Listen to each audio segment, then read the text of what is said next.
घेतलाय तर ते नक्कीच आमचे मुख्यमंत्रीच आमचे गृहमंत्री आहेत आणि त्यांनी आश्वासन दिलेलं आहे फ्लोअरवर विधानसभेच्या की मी योग्य कारवाई करेन, कडक कारवाई करेन.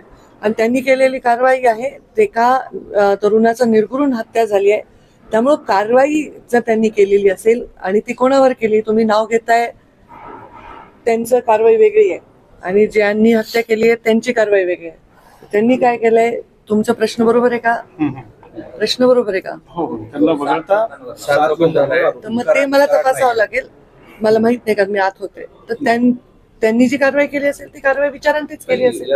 इन्व्हेस्टिगेशन योग्य नाही. राजकारण केलं जाते असं आता सगळ्याच बाजूने चर्चा. खरं कालच पुण्यामध्ये एका तरुणीची इतकी वाईट हत्या झाली.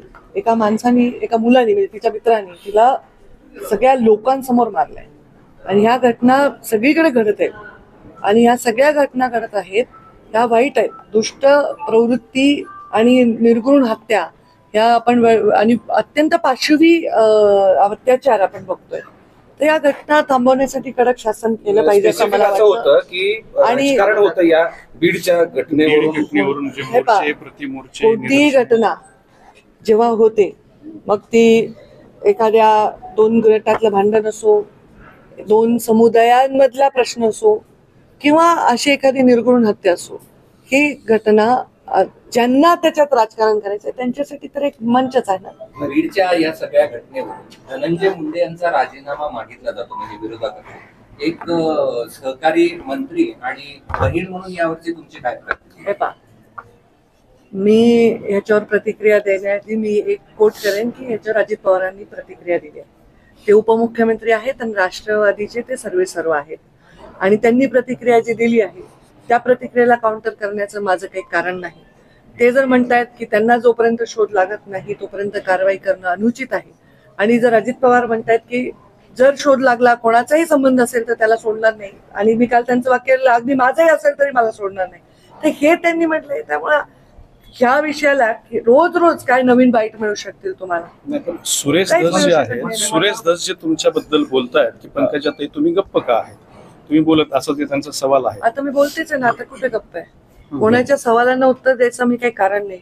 मी पहिलं पत्र दिलं या महाराष्ट्रात ते SIT लावावं आणि ह्याच्यावर मी परवा विस्तृत प्रेस घेतली. तुमचाच होमवर्क कमी आहे, तेच प्रश्न विचारता तुम्ही. तुम्ही प्रेसला तुमच्या TV9चा कॅमेरा होता, तुमचा ABPचा होता, Zee24चा होता, पुढारीचा सगळेच होते. मी विस्तृत प्रेस घेतली याच्यावर. माझ्या बोलण्यामुळे ह्या राज्य हलणार असतं तर मग ह्या गोष्टी हे पहिले का नाही बोलले? ज्या अनेक गोष्टी ते आता बोलतायत ते मागच्या 2 वर्षात का नाही बोलले? ह्या सगळ्या प्रकरणामध्ये स्पेसिफिक परळीचं गुन्हेगारीकरण याच्यावर बरीच आता चर्चा होऊ लागली. मग एका वर्षामध्ये 109 मृतदेह आढळून आले वगैरे.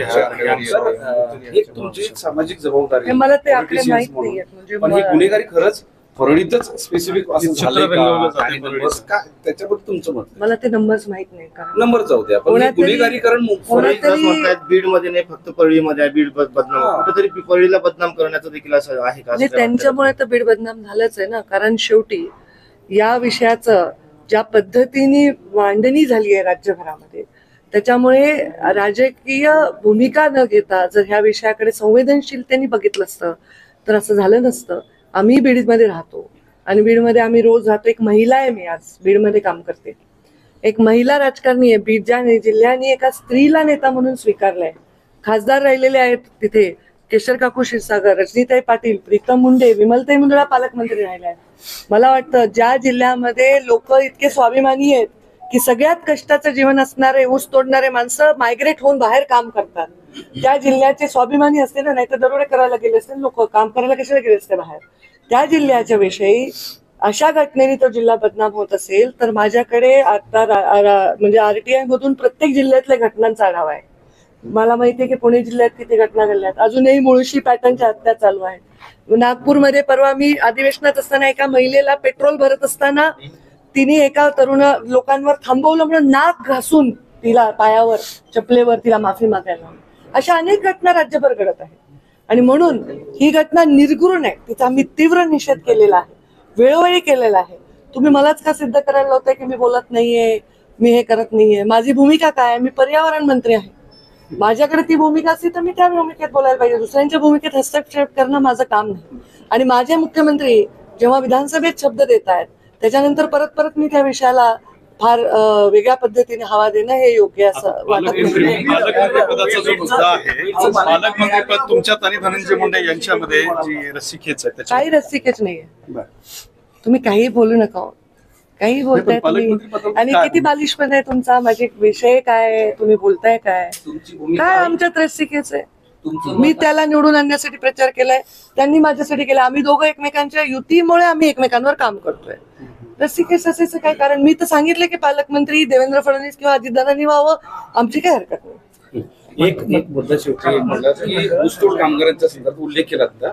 एक महामंडळ स्थापन केल्यानंतर त्याचं कार्यालय सुद्धा स्वतंत्र अजून नाही, त्याच्या खुर्च्या सुद्धा दुसऱ्या विभागाचा विषय मी चर्चा करेन मंत्रिमंडळ हे प्रश्नांचे उत्तर आतापर्यंत जे सत्तेत होते ते जास्त देऊ शकतील. मी तर आता 10 दिवस झाले सत्तेत.